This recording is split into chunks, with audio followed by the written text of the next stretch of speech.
আসসালামু আলাইকুম। আশা করি সবাই ভালো আছেন। এখানে আমি দেখাচ্ছি লইট্টা শুটকি, যেটা আমি একটু পর ভুনা করব। এছাড়াও এখানে আমি নিয়েছি লতি আলু, যেটা আমি মাছ দিয়ে রান্না করব দুপুরের রান্নায়। তো এর জন্য আমি আগে মাছগুলা ভেজে নিব।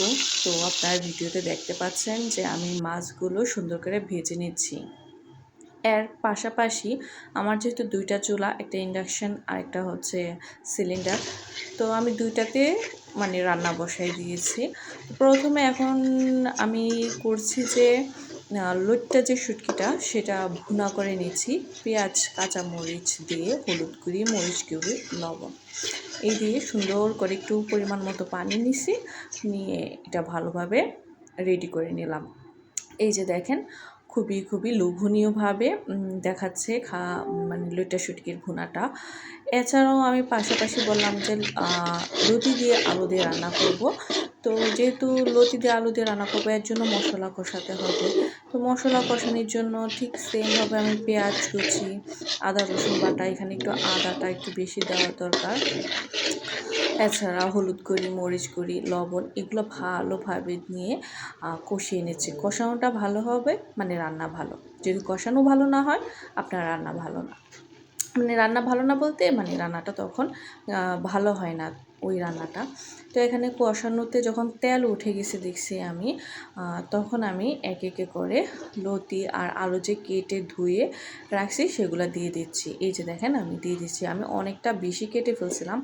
তো আমার যে মশলাটা আমি রেডি করছি সেখানের জন্য যতটুকু পরিমাণ দরকার, দুই বেলা ওজনে, অতটুকু নিয়ে আমি ভালোভাবে কষিয়ে নিচ্ছি। দেখেন কষানোটা একদম পারফেক্ট একটা কালার আসতেছে, এবং অনেকক্ষণ যাবত আমি এটাকে নেড়ে চেড়ে তারপর কি করব, পরিমাণ মতো পানি দিব, দিয়ে এটা কষানোর জন্য ঢেকে দেব।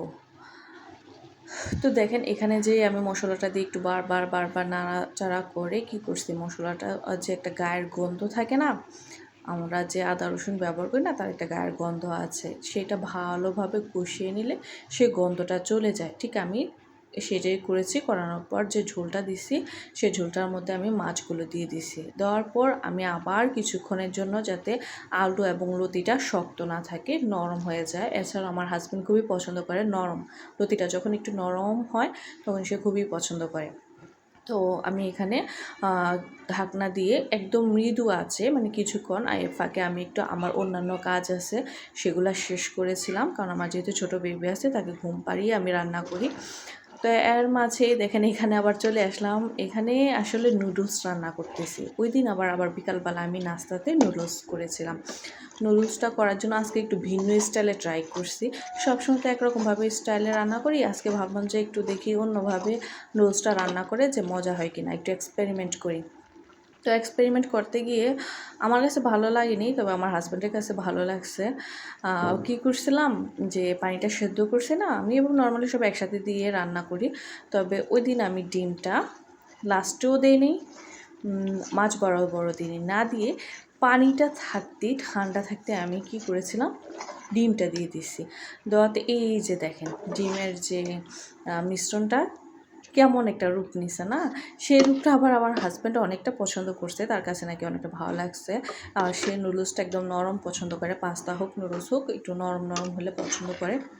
আর আমার কাছে হচ্ছে শুকনো থাকতে হবে, শুকনো হলে আমার কাছে মজা লাগে, ভালো লাগে। তবে এখানে যেমনটা হয়েছে না, দেখতে সুন্দর হচ্ছে, খাইতেও তেমন খারাপ হয়নি, ভালোই হয়েছে। তবে আমার কাছে মনে হচ্ছিল যে আমি এর চেয়ে ব্যাটার করার দরকার ছিল। যেটা করছি সেটা আমার কাছে খেতে তেমন ভালো লাগেনি, যদিও আমি করছি। আমরা হাজব্যান্ড ওয়াইফ দুজনেই খেয়েছি, সাথে আমার পিচ্ছি মেয়েটা সেও খেয়েছে। তো আজকের জন্য এতটুকুই।